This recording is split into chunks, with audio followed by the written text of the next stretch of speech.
So today I'm really delighted to be joined by Hanisha Kotecha, who is Chief Client Officer at Creature London, and Aileen Cotter, who's Assistant Brand Manager for Tequilas for Proximo, which is who own Jose Cuervo. And so we're going to be telling the pitch story about an iconic brand of Jose Cuervo, how they reposition themselves, and also that of the tequila sector and sort of what's going on in that category. So yeah, we're really excited to sort of hear from them both. I will pin them now and just let them do quick intros for themselves. So Hanisha, if we bring you in. Yeah, great. I mean, you already introduced me. Hi, everyone. I'm Hanisha. Really excited about being here. I'm Chief Client Officer at Creature London. So basically makes me responsible for all of our client relationships and a hefty amount of new business too. So yeah, really excited to talk to you with Aileen. Thank you. And I'll bring on Aileen now. Hey, Aileen. Thanks, Adam. Hi, everyone. My name's Aileen. I'm the Global Assistant Brand Manager for Jose Cuervo Tequila here at Proximo Spirits. So I've been with the business about 18 months now. And I suppose the highlight so far has been working on this brand campaign that we're going to talk to you about today. So really delighted to be here. Thanks. Thanks, guys. Cool. So let's get into it. So obviously, you know, I needed to find out a bit about Proximo and Jose Cuervo and the background, the history. So, Aileen, why don't you kick us off? Tell us a bit about Jose Cuervo. Think maybe going back before the pitch with Creature London that came about. Tell us about the sort of brand, the tequila category, where it sort of has been in the last few years. Absolutely. So really proud to say that Jose Cuervo is the world's #1 tequila. And that still rings true for the region that my role focuses on, which is EMEA, APAC, so Europe, Middle East, Africa, Asia Pacific. It's the #1 tequila in that region as well. And not only are we the #1 tequila, Jose Cuervo is actually the world's first tequila. It invented the category and got the first license to produce tequila commercially in 1795. So it's a brand steeped in history and heritage, which is always something that's kind of at the forefront of my team's mind as kind of guardians of the brand and honoring that heritage. So I suppose tequila, in terms of anybody who works in spirits, is definitely kind of the hot category to be working in at the moment. We are the fastest growing and most dynamic spirits category. And, you know, in EMEA, APAC, the category grew 22% in 2022 alone. So we're really proud that Jose Cuervo has kind of 38% share of that volume in our region. And I suppose as the category leaders, it's really important to us to kind of lead from the front and make, you know, kind of step change tequila's perception. You know, for a lot of people, it's pigeonholed into the shot. And, you know, when in reality, tequila is so much more versatile than that. And we'll talk a lot about it and how that was a massive, you know, objective of the brief to really communicate that. But yeah, so the brand, you know, has been going from strength to strength over the last number of years, and then I suppose heading into this project and this pitch, we felt it was definitely ready or in the place for, you know, a big brand campaign that could kind of step change people's perceptions of the tequila category as a whole, but of course especially Jose Cuervo. Yeah, nice. Yeah, exactly, the shots that we all know, and that's all I've ever drunk it as. But you've been taking me until on now. Yeah, until now. Yeah. Great. Well, Hanisha, so obviously Creature London, you know, I've kind of known you guys for quite a while.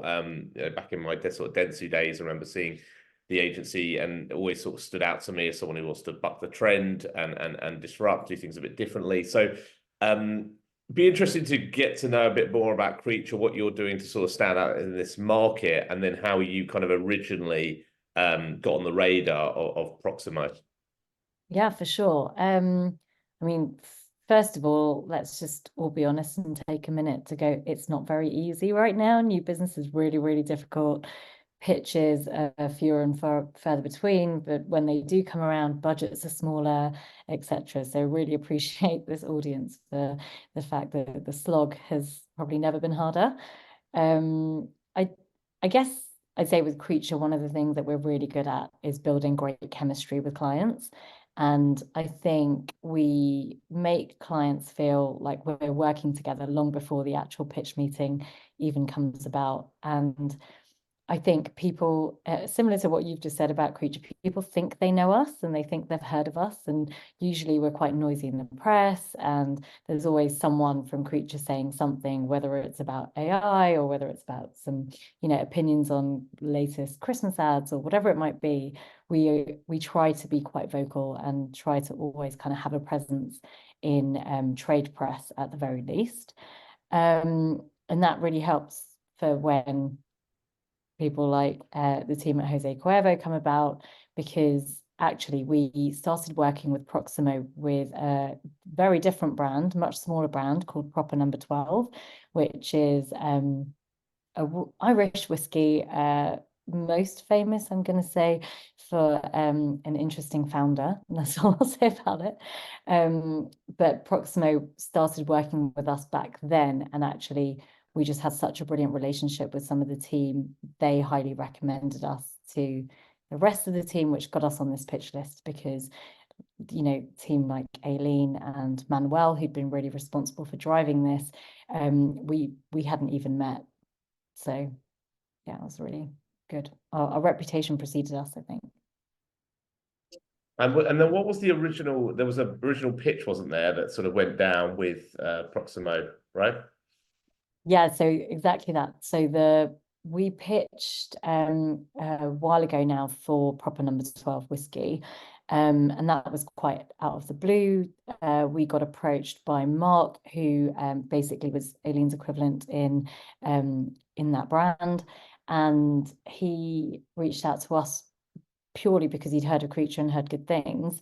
But that was a pitch against Havas, BBH, and the likes of those big guys, and we were definitely the wild card on that pitch, and we won it.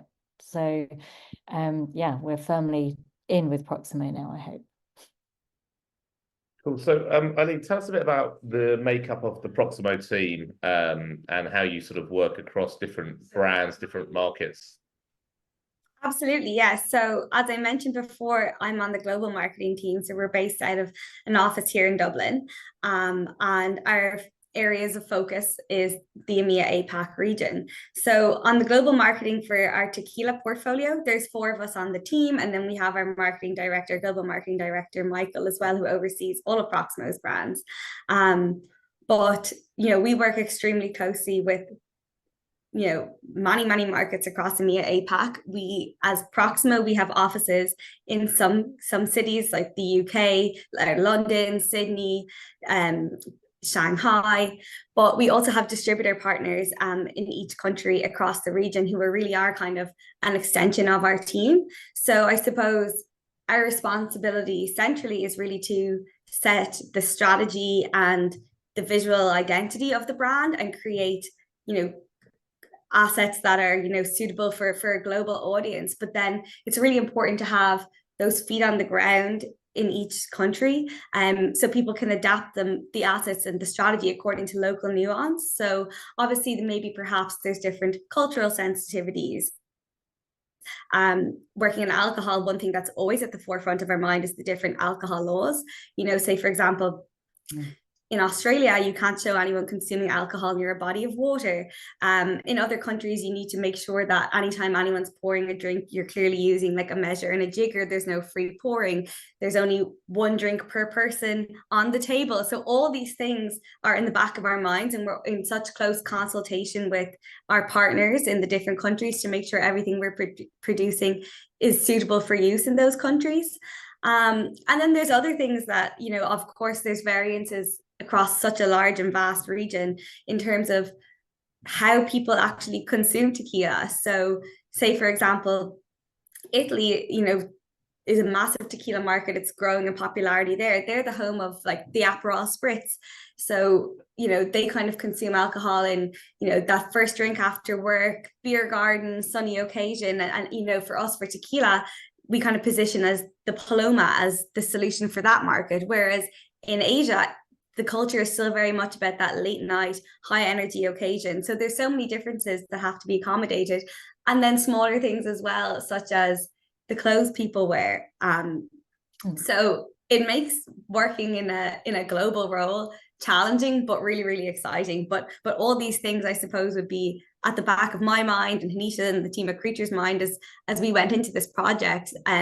Obviously, you can't create a piece of work that ticks everyone's box, but trying to make something that, you know, is as relevant and appealing to somebody in the UK as somebody in Japan, as somebody in Australia or South Africa, was a very fun but challenging part of the work. I think strategically also, we one of the things that we talk about at Creature is, you know, the avoidance of universal flim-flam for the sake of really strong insights that unite all the different markets. And I think exactly as Aileen's described, the idea of moving tequila from being shots at 2 a.m.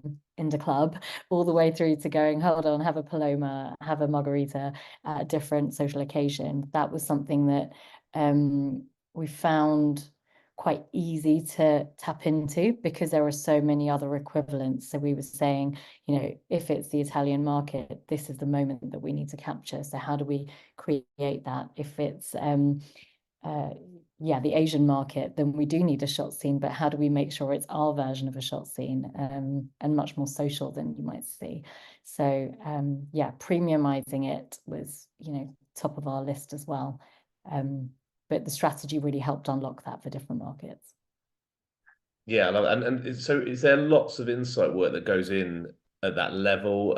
You know, is that already stuff that's sort of known about? And how frequently do you have to sort of feed those insights into the strategy to know you're hitting the mark? Yeah, so I mean, we talk to, you know, our kind of partners in the teams across the region on a weekly basis, and I think also one of the really exciting parts of being in a global role is we actually travel to these markets a lot to really understand, okay, how are people consuming tequila?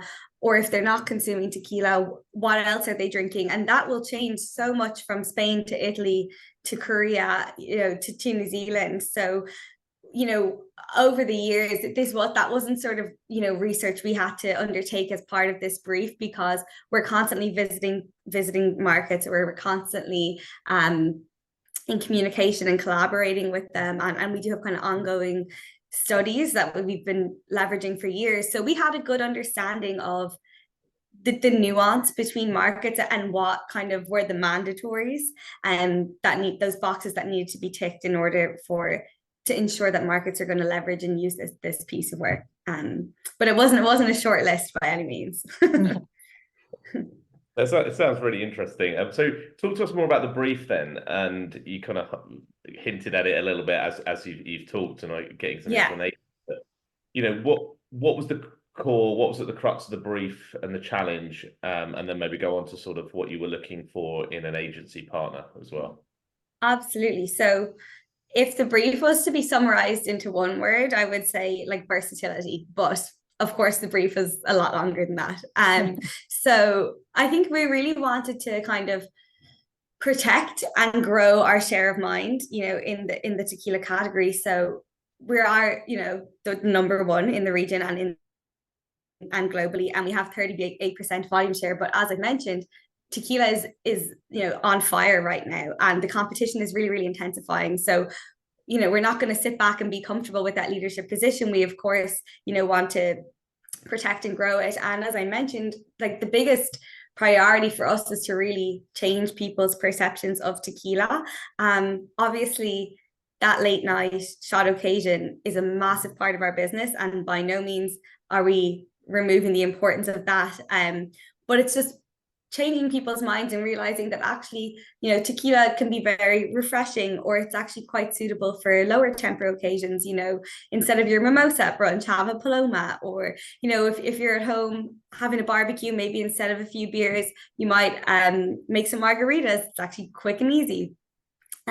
So I think that whole, changing consumer behavior really. But I suppose there's obviously other kind of mandatories. Like we, over the past number of years, have put a lot of work into establish, you know, our vibrant and colorful brand world for Jose Cuervo. You kind of have a sneak peek of it behind me, and there's a lot more color on this mural than what the camera shows. And of course, we wanted to be consistent with that. We also, as I mentioned, are super proud of our Mexican provenance and heritage, but we didn't want to create an ad that becomes a caricature of that. Like we didn't want something that was all sombreros and mariachi bands. We want to portray, modern Mexico. And that's really important to us as well. And then, of course, we wanted to create something that people kind of can see themselves in, and we want to ensure kind of loyalty from our target audience as they kind of age out of going out and clubbing all the time, and they enter their late 20s and early 30s, and we still wanted them to look at Jose Cuervo and see that it's a brand that's suitable for them as well. So by no means a simple brief, but as I said, I think that the single most important thing was to communicate versatility. Yeah, it's exciting, but yeah, as I said, a lot of things to kind of overcome and challenges. Absolutely. And I think perceptions are obviously changing as well. So riding that wave. So Hanisha, for you guys then, how did you kind of approach the pitch? What was the plan to stand out? Who was involved from your side? Was there a sort of pitch on a page? Just interested to know kind of how that brief came in. What was the first things you did, and what was your strategy to go out and try and win it? Yeah, it's interesting because we I'd love to say that we were that organized. We had a pitch on a page and like a straw person that everyone was responsible for filling out their bits. But actually I think there was a really clear steer from the initial briefing from the Jose Cuervo team about what they wanted, and versatility was absolutely it, but it was also a digital first campaign that was supposed to reach all these different audiences, create different drinking occasions, and bring to life Liberate Your Spirit, which is the core brand. So with all those moving parts, I think the first thing we did, and we do this regularly, is make sure we have a kind of strategic lab. We call it a lab. It's a bit like a tissue session, but we're trying to get the clients to help make decisions and pick lanes as we're going through the process. So when it comes to the final pitch, nobody is surprised at what they've uncovered or what we're presenting, but they're on board and bought into the strategy all the way through. So in that first occasion, because there was so much in the brief, we basically just structured a presentation that helped guide a few different decisions to tease out what was the most important thing for the team. And if it was the number of serves or sociability or brand recognition and brand attributes, with all these moving parts, you're asking customers to hold quite a lot in their heads if you're putting all of that into a simple ad. So especially one that we probably want to chop up and feed into several different digital channels as we go. So I actually think the reason we won it was because we were quite good at helping with that decision making and getting the whole team on the same page from the beginning. Because we'll come to this, but we didn't win it because of our creative idea. The work was great, but as Aileen says, there's so many difficult things to overcome with a single idea when you're talking to multiple different markets, that I think winning it with one single creative idea would have been a miracle. But I think the thinking that we showed and the kind of decision making that we helped bring the whole team along the way was the way that we did it. So in terms of who was involved, it was naturally our CSO, Andrew Gibson, who is a genius at making clients feel comfortable with making quite tough decisions as you get through the process. Obviously, Dan, our CEO, creatives, Ben, Stu, and our lead kind of senior creative, who's now just recently been promoted to associate creative director, Megan Egan. So yeah, they were all involved, but I would probably say the linchpin and the person that made the client team probably feel the closest to feeling like we were already working together before we even won the pitch was probably Kira O'Brien, who is our account director. You could just see Aileen's face light up. Like, I think they're probably best mates off the back of this whole process. So yeah, I think it took the whole village, let's say. It's really interesting because obviously, I've worked on hundreds of pitches over the years, and it's always different things that win pitches. Everyone always thinks it might be the creative idea. I have had pitch stories where the creative idea ends up running, and that's quite rare too. Yeah. But I think it's important to understand what's going to win you this pitch. And I think in this instance, given even like what Aileen described, the complexity of the Proximo and Jose Cuervo business globally, locally, what they're trying to achieve, the fact that they're a small, lean team, whether that was, you knew that intuitively, obviously Creature has seen that, whether it be, challenges, support they needed, help with the decision-making, confidence, something to lean on.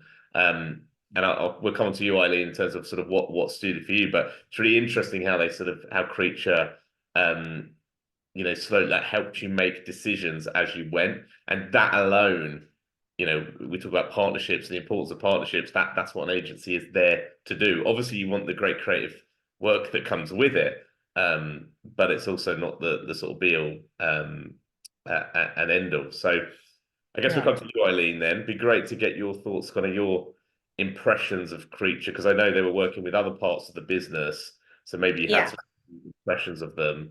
And did those impressions change throughout the pitch, and what was it that won it for them in the end? Absolutely, yeah, I would certainly echo and agree with everything Hanisha said. And I suppose, taking it back to the beginning of how they even got on our radar, of course, is because they worked with our colleagues in the Proper 12 team and came kind of so highly recommended, and that project was such a success that everyone internally across the Proximo brands that knew Creature were a great partner. And I suppose one thing that's really important, of course, is cultural fit, because I suppose when you're working on such a vast project, like, your agency really is an extension of your team, and you need to know that you're going to work well together and be able to have a kind of open dialogue and to trust that partner. So that was kind of a massive box that we knew they would tick off the Proper 12 experience. And I think, I would say, so that coupled with just their strategic capabilities, like, we really had faith in them from the tissue sessions to the formal pitch. We just had faith in their strategic capabilities. You could see that they really understood the brand need, where the brand was, where we were trying to take it. And I think, again, like I've kind of mentioned before, that being like the brand guardian, like, you want to make sure you're trusting that partner that you choose, that they really understand the brand, and especially with a brand with such a rich heritage and legacy, you have to be very selective about who you work with. And even kind of, I suppose, smaller things that make an impression. They came and actually flew to London for the pitch, which was by no means mandatory. We know everyone's flew to Dublin, from London. Everyone's schedules are busy. That was by no means a requirement, but it was just really nice to kind of see in person the team's enthusiasm and their passion for the pitch and for the brand. And I suppose two things that I think really stuck out for me about Creature, or like comments that was made that I suppose won them, is kind of number one. I remember Dan, the CEO, saying that, this, whatever piece of work was created, couldn't be a stereotypical alcohol ad. You can't just have a diverse group of friends sitting around a table with a bar, each of them with a different tequila serve, when in reality you could swap in another tequila brand or another vodka or gin or whiskey brand, and the ad could be the exact same. He really hammered home that they wanted to and needed to, and we needed to make something that was not only distinctly tequila but distinctly Cuervo. And I think kind of once he said that, even though I didn't have that initially on the brief, that became a mandatory then, because it just clicked. I was like, yes, of course. And then also I feel like, Creature really identified that our Mexican provenance was a tool that we could leverage to tick those two boxes of being distinctly tequila and distinctly Cuervo as well. So they really helped shape and evolve the brief. And I think that strategic thinking and those comments, are some of the things that stuck out and really, really won the pitch for them. I think it was a healthy reminder as well in the conversations that we had, that you guys are the number one, and sometimes it's okay to remember that you're the number one and flex your brand. Absolutely. Like you're the number one. Yeah. Otherwise, you're looking at the likes of Smirnoff and whoever and just going, how do we be more like them? And actually, no, you guys have got your own lane. Exactly, yeah. Yeah, it was a good conversation to have to go, if you want to change how Cuervo is drunk from shots to palomas and other serves, actually you're doing the job for the whole category. You're not just doing it for Cuervo. Yeah, and we need to kind of lead from the front, I guess. Oh, totally. And Hanisha, just from the creature side, then, how did you conduct some of the strategic processes and the workshop? How did you draw some of those insights out? How did you learn more about the Jose Cuervo brand as you went? Just interested in that sort of research, that insights, and how you kind of built that rapport. Yeah, we did all the usual bits and pieces around research, desk research, obviously. We may have done a little bit of tasting. We may have, we spoke to some people in bars. We actually spoke to a lot of the Jose Cuervo team, almost like interviews leading up to the process. We also spoke to your colleagues. I don't know if you know this, Aileen, but we spoke to some of your colleagues to go, what's the positioning of this brand? Where should it go? And really, I think because Cuervo sets the tone for the category, the research was relatively straightforward because anything you learn about tequila is applicable to Cuervo as the market leader. So we kind of take an approach to hypothesizing lots of different things, and we'll present those hypotheses and just say, right, if we went down this road, this is what it would mean for the brand. If we went down this road, this is what it would mean for the brand. And are you prepared to make those kinds of decisions? And are you prepared to make those kinds of sacrifices? So we kind of lay out all the potential avenues that you want a brand to potentially go through, and all addressing all the kind of questions that were in the brief. But then it becomes a decision at the end of the day that the client has to take to say, yeah, I understand that if I go down route A, this is what it means to my brand, and that's where I want it to be positioned. So I can't, it's a bit of a cheat answer because anything you think you know about tequila is probably right. Anything you don't know about tequila is probably right, because it's such a prevalent brand. And I think from our market insights, we already have worked with so many of the different global markets across, with the work that we already did for Proper Number 12, that we understood those market relationships really clearly. So we knew that the nuances between dark markets and others was something that we had to really kind of bring to the fore. So we kind of brought all those learnings into it too, to go, I guess, to Aileen's point, to just give reassurance that we knew what we were doing when it comes to global market campaigns. Also, in terms of your research, Nisha, I remember you guys had a slide that showed that a tequila conversation online peaked at 1 a.m. So which was quite funny, but like true. And I think it's just nearly another example of the behavior that we need to change. Yeah. The aim now to get it to peak at sort of 8 p.m. Is that exactly? Yeah, a bit more of a respectable hour. Sunset. Get the sunset crowd. Yeah. Start drinking earlier, guys. Come on. Yeah, strategy. That is the strategy. It's always 12 o'clock somewhere, right? And how do those conversations go down? Were they like easy conversations to have in terms of like helping them move down the journey? Were there times where there was debate and there was differing opinions, and was it hard to get them on board with any sort of directions that you were going on? I'm just interested to understand it more. We were definitely quite punchy, I'd say, with the strategy and some of those comments, because you're telling people things that are probably a little bit offensive about their own brand, but we did hide it, and we're talking about tequila in general. Obviously, we all knew we were talking about Cuervo too as the leader. But I think I would say at least half the team appreciated the punchiness and kind of understood the need to evolve. And then probably some members of the team still wanted it to be good for everyone. So we naturally we fell into traps going, if we go too far down a certain road, do we alienate the shots customers? Because we don't want to stop that behavior either. We want to just widen it.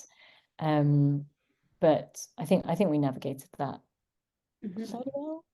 You can Absolutely, yeah. And I think also, something that is important to keep in mind, like for me in my day-to-day, but even, throughout this pitch process, is really, as I've mentioned, there's a lot of misconception, as we know, about tequila in terms of how to consume it, but even just the product itself. And, for me, I'm immersed in it day to day. And, once we kind of had briefed and onboarded the agencies being considered, like they had, all this newfound knowledge, but to remember that Joe blogs on the street knows nothing about tequila. And, so sometimes, we couldn't do something that was too abstract. At the end of the day, there had to be a clear message.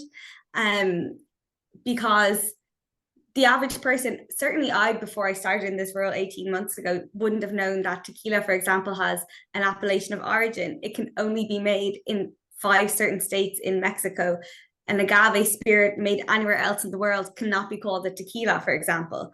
Or, people have maybe some misperceptions that tequila isn't an aged spirit, or it isn't, a quality product, when in reality, the raw materials for tequila, the blue agave plant, takes between 8 and 12 years to grow one plant. So while perhaps some tequilas, a silver blanco tequila may not be aged in a barrel, really, we have our humidors are farming that plant for 8 to 12 years before it's ever harvested. So just in terms of that knowledge that we all have as a team, and the knowledge that the agencies we work with has, the average person sitting in the bar, the stool at the bar, doesn't know any of that as well. So it's kind of making sure that everything is kind of grounded in the reality of what the average person on the street, the average spirit consumer, knows about tequila, and kind of starting from there and building from that platform. But yeah, I mean, it's a lot of stuff there I didn't know, when we started talking, and I think it's educating the market. And I presume we'll get onto sort of how maybe the campaign's going to roll out, but it doesn't sound like it's going to be sort of one channel, one ad that's going to crack this, right? This is going to be a sort of long journey for the brand, multiple touch points and ways to execute this campaign, to educate, to change behavior, right? It's not going to happen sort of overnight. But yeah, so that sounds an exciting one for you guys. Yeah. So let's talk a bit about the work. Now, I know we can't show the work, right? And that's when is it planned to go live roughly? Is it in the next few months, or in the next month or two? I think it's kind of going to be a phased approach across markets, and also I suppose it'll be on different channels in different markets as well. So I think in the UK it'll be primarily on digitals, on social media, digital display. In Asia, they're looking into out of home. In Greece, it'll actually be shown on TV because, that's what's relevant to the target audience there. Whereas, maybe more so in the UK, Spain, etc., that kind of 18 to 30-year-old isn't really watching TV. So it'll be phased over the next couple months. But hopefully kind of from May, we'll start to see it go live across the region. And the creative work. So I understand, I don't know how much we could talk about the creative work itself and sort of the origination of that idea, but that was a bit of a curveball for Creature. So just talk me through about how that came about, and how versatility, I suppose, played a role in that still happening. Absolutely. So one of the agencies that pitched was a production company based in Mexico, who also have an office in Barcelona, called Oxigeno. And they had worked with, I suppose, my counterparts in Mexico on some of our other tequila brands on campaigns there, and the work was fantastic. So we invited them to pitch for this project, and they kind of had this beginnings of an idea for a campaign that was rooted or partly set in the agave fields in Mexico. And once we heard that idea, we loved it, because it really ticked that box of what we discussed before. And I suppose what originated with Creature of flexing our Mexican provenance as something that will make this ad ownable to Tequila and ownable to Cuervo. So we thought that was like a really fantastic, unique idea.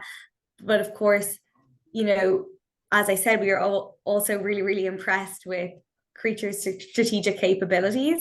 So ultimately, what we did in the end was bring both partners together and say, you know, we really have such faith in Creature to take this idea and turn it into, you know, an overarching brand platform and strategy. But we know Oxygeno have fantastic production capabilities. Also, the fact that they're an agency based in Mexico, you know, meant that they would have the cultural sensitivities, going back to the brief of not wanting to become a Mexican stereotype or caricature. So ultimately, we kind of awarded the pitch to Creature, but, you know, requested based off, you know, kind of chemistry tests and everything, if that they would work with Oxygeno to help execute the project. Which is great. And that's obviously a little bit unusual for you, Hanisha, to take on board. You're like, what about our idea? But it was a weird congratulations call, but yeah. but actually we're very collaborative. As you know, I think if anyone's ever worked with Creature, you'll know that we're not particularly precious. We get really excited about our own ideas, of course, but we understood what it was that the Cuervo team really liked about this idea, because it offered versatility. I'll explain the kind of core of the idea, so we're not talking in abstract so much, but really you kind of start with a group of humidors on a field, on an agave field at the end of their day, picturing or imagining and just having a chat about where the agave that they've just been working with will end up. And it takes you through 3 kind of specific scenes of different moments where people are enjoying that tequila differently. So one is a margarita scene, one is a Cuervo and lemon scene, and then a Paloma scene. And we have an extra shot scene, obviously, because we need that too. But we basically follow the adventure of this agave on 3 different occasions and talk about what those humidors' hopes and dreams are for their agave. And then we always come back to the agave field at the end to talk about basically just landing on them saying, oh, I guess we'll never know. And they have a little laugh and, you know, toast over a fire. And so that gave us a kind of modular construct that not only lets you talk about the different serves and different versatile occasions, but it also gives you a structure that you can chop up into, you know, single serve ads. It gives you something that digitally you can hang your hat on for leading to recipes or other social content. And so it gave a canvas for quite a lot of room for creativity, actually, that wasn't there from the beginning. That hint of an idea had kind of come from the production company, who were brilliant, by the way. And then Aileen and the team had also kind of had a go and added embellishments, and then it came to Creature. And we looked at it and we said, well, if we're starting with these bones, this is where you can add the magic. So it was all about camera moves, it was about the styling, it was about the cast, it was about the music choices, and how do we really bring to life a kind of modern Mexico with those different scenes, and take advantage of shooting in Mexico as well. And just, you know, really Oxygeno just really came to the fore there about making sure that we were kind of at the front foot of modern situations, different setups, and all the different locations from Mexico City to actually shooting in Tequila itself. We had that really, really locked in with having local partners. I think it actually made a much better ad. Yeah, and I mean, obviously, I've seen a sneak peek of one of the versions of it, and it does feel very authentic, shall we say? So, I get that sense that sort of come through. And what were some of the challenges producing the campaign? Be good to understand sort of whether elements you didn't see sort of eye to eye, or any challenges in the production that had to be resolved, and how did you kind of overcome those? It's like it's one of those things where you just feel like, oh no, everything went really, really smoothly. Aren't we all fine and happy? But I'm sure there were. That is allowed too. Yeah. Yeah, there were bumps in the road, as with every single production. And I think some of them came down to typical things like casting, you know, not agreeing immediately on exactly who the cast should be, where there should be men, where there should be women. Actually, I think the markets played a big role in terms of determining the hero cast and just making sure that we were representing their specific audiences a lot. So some of those decisions, I think, were heavier from the markets than Creature probably would have wanted in some cases. Yeah, and I think that's the uniqueness of being and challenge, I guess, of being in this kind of global role that we would, I mean, for us, it's funny, we spend so much time strategizing and creating this creative, but it's up to the teams in each market to actually use the ad. And, you know, we obviously want to ensure that we're creating something that they will use and we're taking their feedback on board. It's a very collaborative approach, but sometimes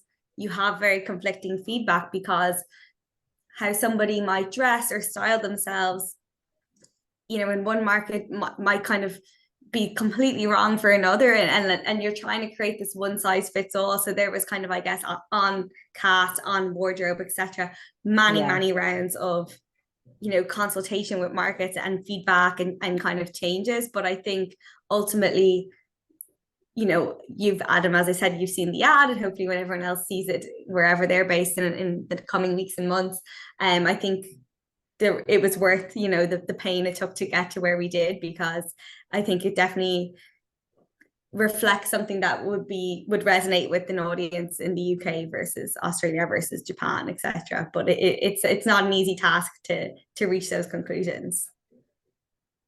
So was there time, so throughout the creative process, I presume you were testing things with the markets?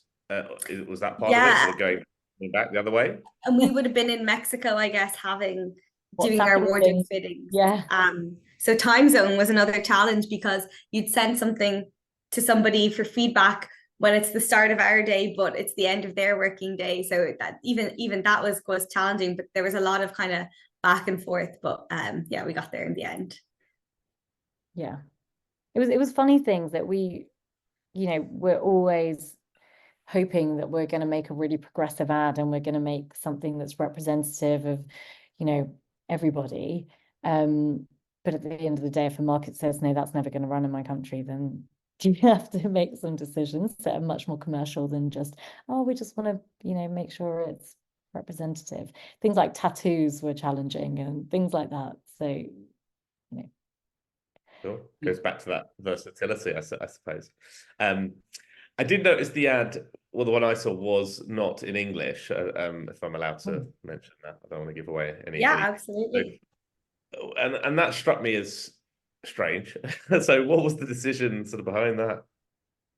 I think it kind of goes back to that education piece. So for anybody who hasn't seen it, the ad is VO'd by the Humidors, who are conversing at the end of their working day. And of course, Humidors are based in Mexico because tequila has to come from Mexico. So they're speaking in Spanish and it's subtitled in English.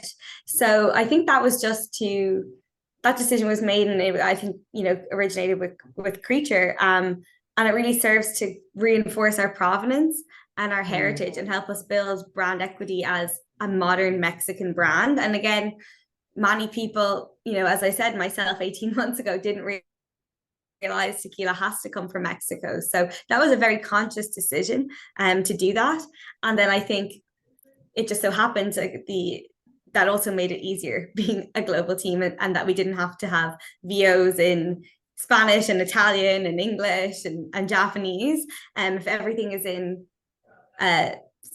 Spanish with subtitles in English, and then markets can adapt and translate the subtitles to their local language if they wish. So that also kind of solves that problem, but that wasn't the driving force behind the decision. It was just a nice kind of spillover effect. Yeah, that was definitely a benefit. But creatively, we just didn't want to have Humidors speaking in a language that wasn't natural. We wanted it to be authentic. And, you know, when we were out there and we met them, their English is okay, but, you know, having them speak anything other than Spanish would have just been so jarring, I think, seeing them like that. So I think it was a good call. Yeah, having seen it, an English accent over the top of that ad would have killed. Yeah, It wait wouldn't have till they're worked. speaking Japanese. Yeah. Yeah. Cool. So, I guess just interested in the sort of measurement of the campaign. Like, obviously, it's not gone live. We can't talk about any results and things like that as of yet. But you know, be good to understand. Like you mentioned, some metrics.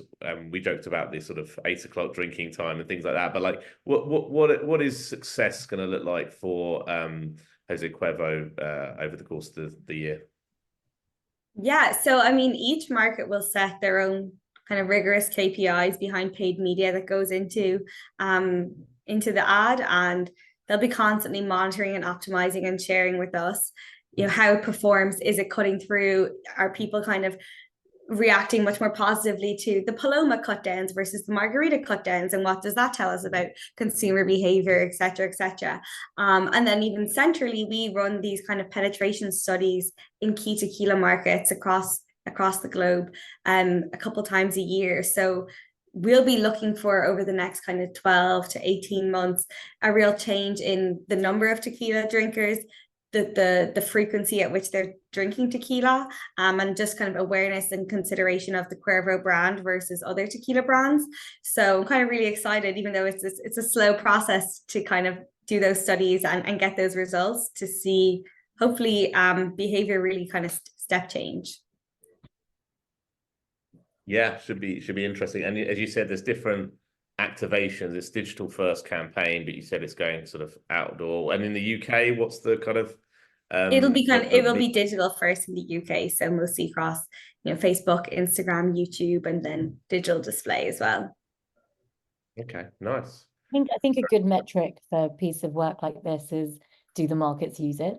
That's like the very, very first one. And the more they want to use it, the better we know it's been received. So that's good. Yeah. So we've shown it to all you know, our key, you know, in-market companies and distributor partners, and the reaction has been overwhelmingly positive. So I think they're all really, really excited to use it and get it out there. So that's great news for us to hear. Didn't even think about that. The whole internal adoption is the first challenge, right? That's step one. Win them over first. Well, that's good to hear. Well, I'm sure we'll see it all soon. I mean, if anyone else has got questions from the audience, do you feel free to pop them in the chat, or if you want to take put your camera on and ask a question, feel free. I haven't got, you know, I think you guys have covered sort of everything that we planned to discuss today. You know, it sounds like a really interesting journey that you guys have been on. Is there anything else you guys want to share in particular about the campaign, or working together, that, you know, maybe things you learn about yourselves in the process, or one another that's I think I'd just say that when you're working in this kind of relationship with a global marketing team, I think it's really important to know who the decision makers are. And I think, you know, as a team, it's really helpful for Aileen and Manuel to like be core decision makers and know when to take things up a level if people aren't agreeing, because you need somebody in charge when you've got that many stakeholders, everybody feeding back about different pieces. And I think they did a really, really good job at just taking the lead when they needed to, around all their different team members with different requests. Yeah, sounds like you've got good account directors on your side as well, creatures there. So. They definitely do. Hands off, yeah, we do. Cool. Well, I was going to just mention then, because Hanisha, I know you're part of WACL, aren't you, in terms of women in advertising, and we've got a women's brunch coming up, which I shamelessly was going to plug, which is on the May the 23rd. But yeah, it'd be good to just tell us a bit about WACL, your involvement in WACL, what it does as an organization, because I think it's really important. Yeah, for sure. So WACL, I don't know if anyone knows, but stands for Women in Advertising Communications Leadership. And and really we are all about fighting for equity for women in the creative media and advertising communications industries. One of the biggest things that we're campaigning for is 50-50 CEOs in this industry, so male, female, because I think while the numbers of women are growing and growing in terms of just general employment in agencies and companies, we still see far too few female CEOs. So that's probably the biggest part of the campaigning agenda. But other than that, I sit on the WACL exec team, and I'm responsible for a little initiative called WACL Wisdom. And that specifically is about making sure that the membership know each other really, really well. So we've got this, brilliant group of senior women in the industry, but actually they sometimes can just feel like really big, famous, scary names, even to each other. And so the initiative is basically there to help create a forum which is just for members, that lets people talk about challenges they face, how they overcame it, the kind of gift that those challenges have given. And they've just been really, really great. We've talked about everything from colorism to bullying to imposter syndrome to ageism and so on, and it's just been really, really great and eye-opening about each other's experiences. Thank you, Hanisha. Thank you, Aileen. Yeah, really enjoyed it. Thank you so much. Yeah, thank you. And we will see you soon.